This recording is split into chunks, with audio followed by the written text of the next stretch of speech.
Step 1. Log into Binance and get your USDT deposit address. 1. Open the Binance app or visit the Binance website and log into your account. 2. Go to Wallet greater than, Deposit. 3. Select USDT Tether. 4. Choose the correct network. This is very important. If your USDT on OKX is on Turk20, select Turk20. If it's on ERC20, select ERC20. 5. Copy the deposit address Binance gives you. Step 2. Open your OKX wallet and send the USDT. 1. Open your OKX Web3 Wallet app or browser extension. 2.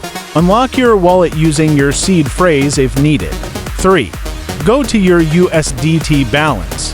4. Tap Send. 5. Paste the Binance deposit address you copied.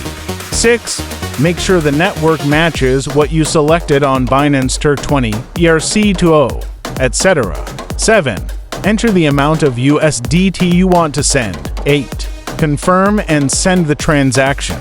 Note, you'll need a small amount of the network's native token, for example, ETH for ERC20 or TRX for Turk20 to cover gas fees.